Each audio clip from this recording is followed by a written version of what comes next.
We've all heard about how useful connection is for handling on course. Here is a tip that helps me remember how to stay connected to the dog when I am ahead of them on course, especially when I need the dog to find the line. One thing to remember is that dogs tend to read lines based on the line of our upper body. In agility handling, we use connection where our eyes are to help set our upper body. It's much easier to think about where you're looking than it is to remember which shoulder is pointing where while you're running. That's why we emphasize use of our eyes. Here's a tip that will help you make that connection and not block the dog's view of the upper body. When I am working to be connected on course, I think of my hands as having magnets on the fingertip, and those magnets are drawn back to the dog's nose. This is especially critical when I am ahead of the dog and trying to indicate the line that I want. If my magnet fingers can open up my connection back to the dog, well, the dog is going to get on the line. The dog behind me, with my arm low and magnetically drawn to them, they have a clear view of my shoulders and my eyes, so they're going to get on the line while I'm moving. If the dog is behind me and I move my hand forward or forward of myself, that will change the line of my shoulders, break the connection, and that's when we see the dogs either coming off the line or going behind you. Here's what it looks like. Here's what it looks like from the perspective of a 20-inch jumping dog exiting the tunnel on the way to the jump.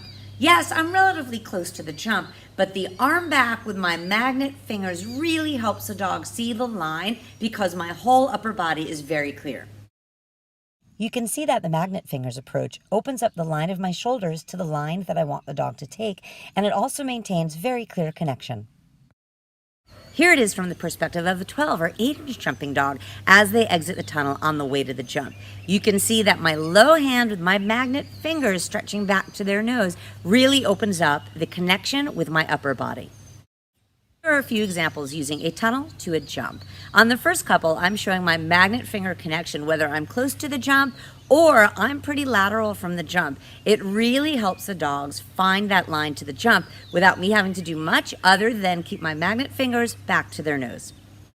This will help the dogs stay on the line, and it will also help them change the line after a side change. When you're not using magnet fingers back to the dog's nose, some issues might pop up. Here's a look at a few things that you might see on course when you are not properly connected or using your magnet fingers. When your arm is high and parallel to your body rather than back and down to the dog's nose, you're effectively blocking connection and turning your shoulders away from the line that you want the dog to take. When this happens, we often see dogs running past jumps because connection is blocked and your shoulders are not showing the line. You'll have similar questions from the dog when your arm is just too high. Look how far my magnet fingers are from the dog that is low to the ground exiting the tunnel behind me. I'm sure this would be fine if I were handling an elephant, but in this case, the Papillon simply does not know where to be relative to the line. He's guessing and coming off the jump. Another common handling error, which creates a dog error, is when you start with magnet fingers back to the dog's nose, but then you swing your arm forward to point ahead of you while the dog is still behind you. This breaks connection, turns your shoulders away from the line you want, and opens up the outside shoulder, which for many dogs looks like a blind cross cue. Here's an example. Rather than maintain my magnet fingers back to the dog, I point forward while he's still behind me.